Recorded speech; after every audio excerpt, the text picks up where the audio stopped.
पसायदान. संत ज्ञानेश्वर यांनी चराचर व्यापलेल्या परमेश्वराकडे मागणं मागितलं आहे. सर्व आणि समकालीन मानवांसाठी केली गेलेली ती प्रार्थना आहे. या प्रार्थनेचं वैशिष्ट्य हे की ती धर्म, पंथ, काळ या सर्वांच्या पलीकडे आहे. ज्ञानेश्वरांची ईश्वरासंबंधी कल्पना या प्रार्थनेत सार रूपाने आलेली आहे.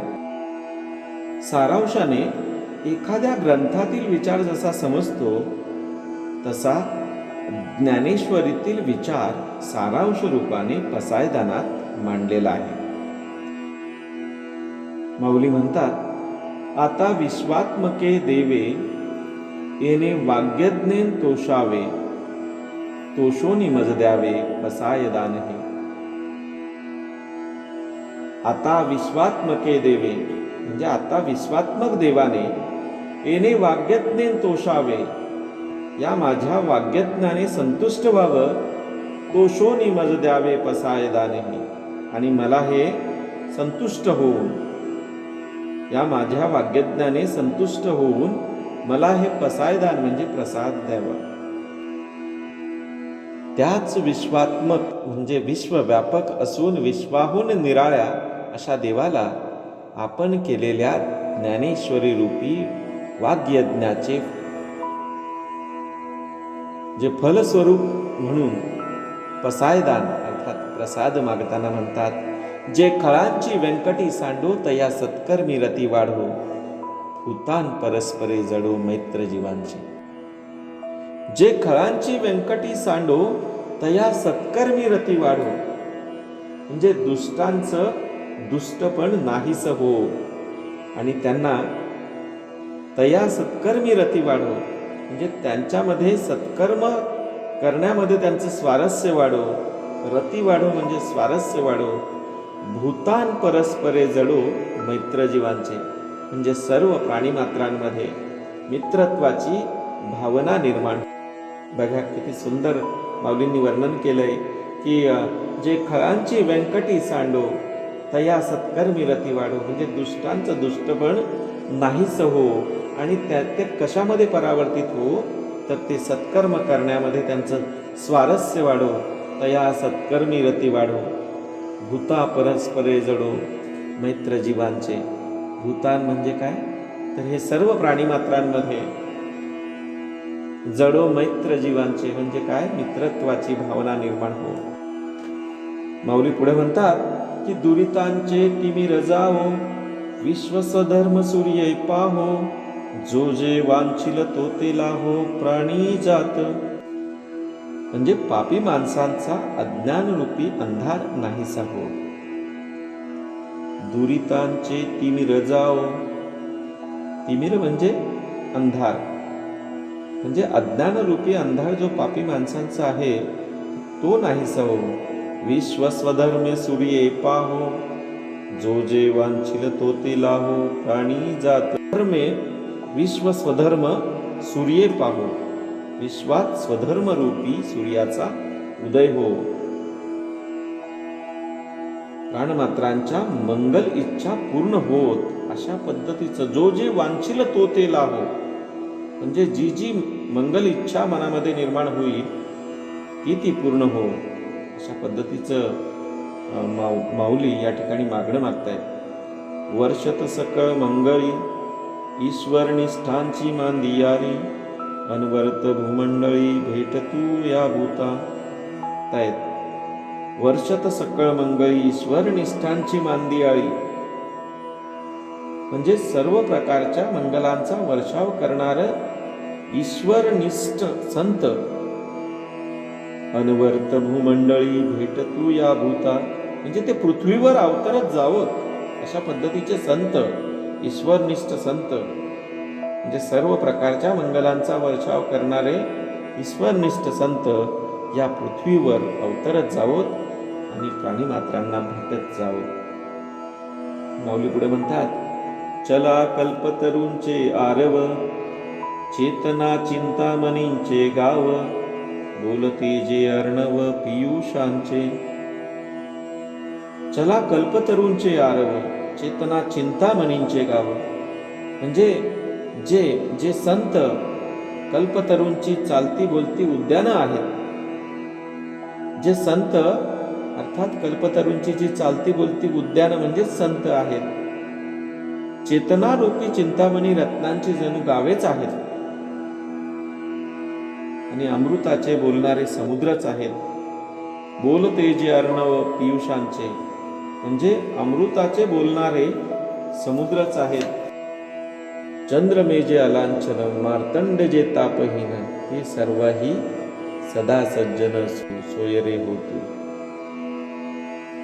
जे कोणताही डाग नसलेले निर्मळ चंद्रच आहेत. मार्तंड जे तापहीन म्हणजे तापहीन सूर्यच आहेत. ते सर्वाही सदा सज्जन सोयरे होतू. असे संत सज्जन सर्व प्राणीमात्रांचे मित्र होत. किंबहुना सर्व सुखी पूर्ण होनी तिन्ही लोकी भजिजो आदि पुरुखी अखंडित. तिन्ही लोकांनी सर्व सुखांनी परिपूर्ण होऊन अखंडितपणे विश्वाच्या आदिपुरुषाची सेवा करावी. किंबहुना सर्व सुखी पूर्ण होऊन तिन्ही लोकी भजिजो आदिपुरुखी अखंडित. तिन्ही लोकांनी सर्व सुखांनी परिपूर्ण होऊन अखंडितपणे विश्वाच्या आदिपुरुषांची सेवा करावी. आणि ग्रंथोपजीविये म्हणजे हा ग्रंथ ज्यांचे जीवन आहे. विशेषी लोकिये दृष्टादृष्ट विजये पोवावेजी म्हणजे ज्यांनी या जगातील दृश्य आणि अदृश्य भोगांवर विजयी व्हावं अशा पद्धतीचं मागणं या ठिकाणी माऊली मागतायत.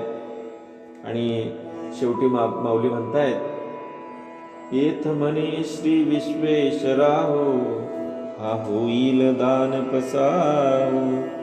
येणे वरे ज्ञान देव सुखिया झाला. यावर विश्वेश्वर गुरु श्री निवृत्तीनाथ म्हणाले की हा प्रसाद तुला लाभेल. या वराने ज्ञानेश्वर सुखी झाले. येथ म्हणे श्री विश्वेश्वराहो. आता हे विश्वेश्वराहो विश्वेश्वर गुरु श्री निवृत्तीनाथ ते म्हणाले की हा होईल दान पसाव की हा प्रसाद तुला लाभेल. येणे वरे ज्ञानदेव सुखिया झाला. आणि येणे वरे म्हणजे या वराने ज्ञानदेव सुखी झाले. अशा पद्धतीचं हे मागणं पसायदानाच्या माध्यमातून माऊलींनी या ठिकाणी मागितलेलं आहे. माणसाची ही खलवृत्ती आहे. व्यक्तिगत किंवा सांघिक स्वरूपात ती कार्य करीत असते आणि सर्वत्र मंगलाची स्थापना व्हायची असेल तर हे खलत्व नष्ट व्हायला हवं. ज्ञानेश्वर मानतात की ही खलवृत्ती निसर्गदत्त नसून ती परिस्थितीजन्य आहे. माणसाची वृत्ती ही सचेतन शक्ती आहे. तिला योग्य कार्य मिळायला हवं आणि त्यासाठी हे खलत्व नाहीच व्हायला हवं. मैत्र म्हणजे निस्वार्थी सर्वव्यापी प्रेम आणि हेच मानवी जीवनाचं संस्कृतीचं आधारभूत सूत्र होईल. इतिहासातील सर्व प्रेषितांनी आणि संतांनी हाच संदेश जगाला दिला आहे आणि प्रसंगी त्यासाठी प्राणार्पणासह सर्व प्रकारचं शासनही त्यांनी स्वीकारलेलं आहे. दुष्कर्म नाहीस होऊन या विश्व हे सर्व विश्व आपापल्या कर्तव्याच्या जाणीवेने कार्यरत असणं अपेक्षित आहे. इच्छा कोणतीही असो, ऐहिक किंवा आध्यात्मिक असो, व्यक्तीच्या वा समाजाच्या जीवनात त्यामुळे संघर्ष होता कामा नयेत. आणि असे सज्जन सर्वांचे आप्त होत आणि विश्वात्मकांची उपासना करोत अशा पद्धतीचा आशय यामध्ये आहे.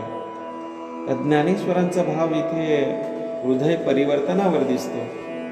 मानवी मनाला आंतरिक आनंद लाभावा आणि सर्वांना अनन्य साधारण शांती मिळावी यासाठी ही प्रार्थना देवाला जिथे विश्वात्मक असं विशेषण लावलेलं आहे जगाला परम वस्तूपासून वेगळं अस्तित्व नाही असं दर्शन ज्ञानेश्वरीत अखंडपणे झालेलं आहे. आणि यामध्ये गुरु हाच परमेश्वर असाही एक विचार दिसून येतो. पापी, दुराचारी यामध्ये खल या प्रवृत्तीवाचक शब्द या ठिकाणी वापरलेला दिसतो. ज्याला आत्मोन्नती साधायची आहे त्याने आपल्यातील वाईट वृत्तींचा बिमोड करायला हवा. सत्संगतीने स्वभाव दोष आपल्याला दूर होऊ शकतात, आपल्यातले दूर होऊ शकतात आणि व्यक्तींच्या विकृतीवरील सोपा आणि सहज उपाय सुसंस्कारांचा आहे. तर या सत्कर्मी रती वाढो म्हणताना त्यात कर्माविषयीचं शास्त्र या ठिकाणी चर्चित अर्थ सूचित करायचा आहे. आणि व्यक्तिगत स्तरावर सत्कर्माचे प्रेम आणि सामाजिक स्तराबद्दल सर्वांबद्दल वाटणारी प्रीती ही वाटली पाहिजे. हे घडलं तरच व्यक्ती आणि समाज यांचं ऐक्य होण्यास उपयोगी ठरेल. दुरितांचे तिमिर जावो, विश्व स्वधर्म सूर्य पाहो, जो जे वांछील तो ते लाहो प्राणी जात. म्हणजे दुरित म्हणजे पाप, तिमिर म्हणजे अंधार आणि हा पापरूपी अंधाराचा नाश हो आणि सगळ्या विश्वाने स्वधर्मरूपी सूर्याच्या प्रकाशात पाहावं. असं सर्व प्राणीमात्रांना किंवा प्राण्यांना ज्यांना जे जे हवं असेल ते मिळेल अशा पद्धतीचं मागणं या ठिकाणी माऊली मागतायत. पाप म्हणजे काय तर सत्व, रज, तम या 3 गुणांच्या कमी अधिक प्राबल्याने माणसाचं आचरण बनतं. रजतमच्या जोरावर काम आणि त्यामुळे लोभ, मद, मोह, मत्सर हे शत्रू बलवान होतात आणि मानव पापाचरणास प्रवृत्त होतो. आणि म्हणूनच स्वधर्म म्हणजे निष्काम वृत्तीने कर्माचरण हा गीतेचा मुख्य विषय आहे. भागवत धर्माचे सारही तेच आहे. स्वधर्म आचरणाच्या प्रकाशात सर्वांना पाहिजे ते मिळेल असं ज्ञानेश्वर या ठिकाणी मांडतात. आणि हा अतिशय सुंदर असा अर्थ या पसायदानामध्ये दडलेला आहे. माऊली हे सर्व दान जे आहे, ही जी प्रार्थना आहे ती विश्वात्मकाला या ठिकाणी करतायत. रामकृष्ण हरी.